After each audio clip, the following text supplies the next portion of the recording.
وہ गुलाबी तपते चेहरे के साथ दर्द भरी हंसी के साथ फिर खामोश हो गई। कोई 10 मिनट बाद फिर बोली, शाकिरा घर में है? मैंने लम्हे भर बाद गहरी सांस लेकर बोला, नहीं, बहन के साथ चली गई थी सुबह, कल जाऊंगा लेने। वो मुतमईन हो गई। साइका ने गाड़ी गेट के सामने रोक दी और अपनी चादर दुरुस्त करते हुए गेट की तरफ चली गई। मैं खिड़की को पकड़कर बाहर आने लगा। बोली, बैठे रहते आप। मैं आहिस्ता से चलते रूम की तरफ चला गया और लॉक खोलकर सोफे पर लेट गया। साइका गाड़ी से सामान निकालने और गेट लॉक करने के बाद रूम में आकर बोली, गर्मी में लेट गए, एसी चला के बाहर रुक जाते कुछ देर। उसने एसी ऑन किया और पूछा, कुछ खाएंगे आप? नहीं, मैंने कमरे की छत को देखते हुए मुख्तसर सा जवाब दिया। वो मेरे सर को उठाकर सोफे पर बैठी और अपनी गोद में मेरा सर रखकर उंगलियों से कंघी करते हुए बोली, मेरा भी मूड नहीं है कुछ खाने का। मैंने कहा, चाय पी लेती। मुस्कुरा के बोली, आप बना दोगे? मैंने अपना सर अस्पात में हिलाया और उठने लगा। उसने मेरे सीने पर हाथ रखा और बोली, अभी नहीं। मैं रुक गया। बोली, मासी आ जाए तो दूध का बोलती हूँ उसे। मैंने सवालिया अंदाज में कहा, मिल्क पैक? बोली, पड़े हैं, लेकिन साथ तुम भी दूध पियोगे ना? मैंने उसके रोशन बल्ब पर हाथ रखा। हाँ, पीऊँगा। बोली, ये बाद में पी लेना, पहले गिलास पी लो। आज कमज़ोर लग रहे हो। उसने हंसते हुए मेरे नाक को दांतों से काट लिया था और अब उसको अपनी उंगलियों से सहला रही थी। मासी उसी मोहल्ले की एक बेवा गरीब खातून थी जो तकरीबन गुज़िश्ता 6 माह से साइका और महविश के पास आती और थोड़ा बहुत काम करती थी। मोहल्ले की दुकान से कुछ लेना होता तो वो ला देती थी और ये उसकी माली मुआवनत कर देती थी। मासी कोई 55 साल के करीब लगती थी। दुखी चेहरे के साथ खामोश रहती और कभी कभी ज़रूरत की बात पर भी खामोशी से सर झुका जाती। मासी को कुछ रोज़ कबल साइका ने बोल दिया था कि महविश के जाने के बाद घर में रहेगी और मासी ने हामी भर ली थी। कुछ देर में मासी ने गेट बजाया और साइका ने उठकर गेट खोला और उसे दूध के लिए पैसे दे दिए। मासी के वापस आने पर साइका ने उसके हाथ से दूध का शापर लिया और पैसे रखने का कहती हुई उसे बोला कि आप कल से आ जाना, आज जानू मेरे पास रहेंगे। मासी पैसे अपनी मुट्ठी में दबाकर सर झुकाए वापस चली गई।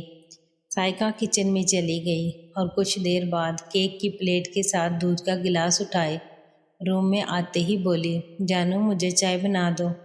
मैं मुस्कुराकर उसके पास से गुजरता हुआ किचन चला गया। मैंने चाय का कप उसे थमाया और साथ बैठ गया। वो अपने हाथ से मुझे केक खिलाने लगी और मैं उसको। उसकी परछाइयों ने घर के सहन को अपनी लपेट में लेना शुरू किया तो साइका झूले से उतरकर मेरे साथ बेंच पर बैठते हुए बोली, जानू आ जाओ, बस सोते हैं आज। मैंने आसमान की तरफ देखा और बोला, पार्क चलें? बोली, मूड नहीं है। मैंने उसे बाहों में भरकर उठाया और रूम में आ गया। एसी ने रूम को फुल कूल कर लिया था। मैंने उसे बेड पर लिटाया और उसके साथ प्यार करने लगा। साइका ने अपने हाथ मेरी पीठ पर जमा लिए थे और मेरा भरपूर साथ दे रही थी। बहुत देर बाद वो लंबी सांसें लेती हुई बोली, शहद चाट कर और मीठे हो गए हो। मैंने कहा, शायद लाई तो नहीं हो। बोली, नहीं मिली थी, बहुत कोशिश की, इस बार 2 बोतलें लाऊंगी और तुझसे एक दिन में ख़त्म करवा दूंगी। वो मुस्कुरा कर उठने लगी और मुझे पीछे को लिटा दिया। 10 बजे से कुछ पहले वो कागज़ में लिपटे प्रोटेक्शन को उठाकर बरामदे में रखे डस्टबिन में डालने के बाद वो बाथरूम चली गई और नया सूट पहने बाथरूम से बाहर आते बालों को तौलिए से खुश्क कर रही थी। मैं नहाकर वापस आया तो साइका अपने सामने 2 चिकन पीस, शामी और दही लिए बेड पर बैठी थी। बोली, जल्दी आओ। मैंने पूछा, ये कब के? बोली, 3 दिन पहले जो आप लाए थे। महविश ने बिल्कुल कुछ नहीं खाया था और आप भी चले गए थे। मैंने एक शामी को दही में डुबोया और पूरा साइका के मुंह में भर दिया। اور اس کے ہاتھ سے پیس کر ٹکڑا منہ میں لے لیا۔ وہ یہ کھاتے ہوئے پھر سنجیدہ ہونے لگی تھی۔ میں نے کہا کہ اگر میں کوئی وعدہ کروں تو تم خوش ہو جاؤ گی۔ اس نے مسرت بھری نگاہوں سے دیکھتے ہوئے زور سے بولا، بہت زیادہ۔ میں نے کہا، کتنا یقین کرو گی؟ بولی، پورے کا پورا، کیونکہ آپ جو بات کہہ دیتے اسے پورا ضرور کرتے ہیں۔ اب تک کسی وعدے سے مس نہیں ہوئے، اور اگر اس بار مس ہو بھی گئے نا، میں پھر بھی برا نہیں مانوں گی۔ وہ مسکرا کر میری طرف بڑے غور سے دیکھ رہی تھی۔ میں نے کہا، سکی، تم اپنا دھیان صرف پڑھائی کی طرف لو اور میڈیکل کالج کے ٹیسٹ کی تیاری کرو۔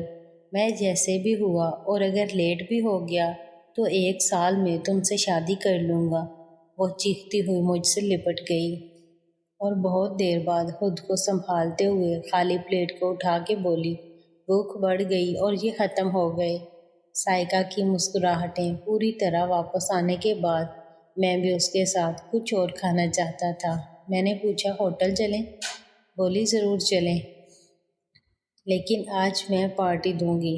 میں نے گدے پر ہاتھ رکھا اور بولا، ابھی تو دی ہے۔ اوہو نہیں جانو، وہ پھر بھی دوں گی۔ صرف تمہیں دی ہے اور صرف تمہیں دوں گی، لیکن ابھی کھانے کی پارٹی۔ میں نے کہا، خرچے کا موڈ ہے کیا؟ بولی، بہت زیادہ۔ پھر قدرے سنجیدہ ہوتے ہوئے بولی، ایک چیز دکھاؤں؟ میں اس کے روشن بلبوں پر نظریں جما کر بولا، ہاں ہاں دکھاؤ۔ کہکا لگا کے بولی، اب اگر زیادہ لیٹ بھی ہو گئی تو 1 سال میں کسی دن دکھا دوں گی۔ پھر وہ اٹھ کر صوفے کے اس طرف ایک کارٹن پر جھک گئی اور ایک بڑا نیلے رنگ کا شاپر اٹھا کر مسکراتی ہوئی بیڈ پر آ گئی۔ بولی، ادھر منہ کر لو۔ میں گھوم گیا۔ اس نے شاید شاپر کو ڈھیل دیا تھا۔ بولی، جانو آ جاؤ۔ میں نے دیکھا تو گدے پر نوٹوں کا انبار لگا ہوا تھا۔ میں حیرت سے اس کا چہرہ تکنے لگا۔ وہ اٹھی اور پانی کا گلاس مجھے دیتے ہوئے بولی، پانی پی لو جانو، پھر بتاتی ہوں۔ میں نے مسکرا کے اس کے ہاتھ سے گلاس لے لیا۔ بولی، جانو، آپ جب بھی پیسے دیتے تھے نا مجھے، میں یہ نہیں کہتی تھی کہ رہنے دو، ابھی ہیں میرے پاس، آپ سے پیسے لے لیتی اور جو پہلے کے بچے ہوتے وہ اس شاپر میں ڈال دیتی تھی۔ یہ دیکھو، ان پر تاریخیں بھی لکھی ہوئی ہیں۔ باریک دھاگے کی مدد سے بنے نوٹوں کے بنڈل پر کچی پینسل سے جانو تاریخ لکھی تھی۔ اس طرح باقی سب بنڈلز پر بھی اس طرح لکھا تھا۔ کچھ نوٹ دھاگے سے بندھے ہوئے تھے، کچھ نوٹ دھاگے سے بندھے ہوئے نہیں تھے۔ بولے، یہ سب وہ نوٹ ہیں جو امی مجھے دیتی تھیں، ان کو کبھی خرچ ہی نہیں کیا۔ میں نے اس کے ہاتھ کو چوما اور کہا، ان کو بس ایسے ہی رہنے دو۔ بولی، نہیں، بس ابھی نکال لیے ہیں تو ان کو آپ سیٹ کر دو، پھر رکھ لوں گی۔ یہ کوئی 2 لاکھ سے اوپر کی رقم بن رہی تھی۔ ہم 11 بجے کے قریب ہوٹل چلے گئے اور سائیکا کی فرمائش پر بہت سی چیزیں کھا لیں۔ رات 1 بجے گھر آئے اور سائیکا میرے سینے پر لیٹتے ہی نیند کی آغوش میں چلی گئی۔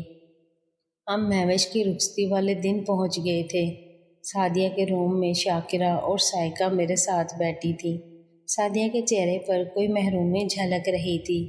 وہ شکوہ بھری نگاہوں سے مجھے دیکھتے ہوئے چائے کی ڈش ٹیبل پر رکھ کر چلی گئی تھی۔ سائیکا کی امی 4 روز قبل سے یہاں آئی ہوئی تھی۔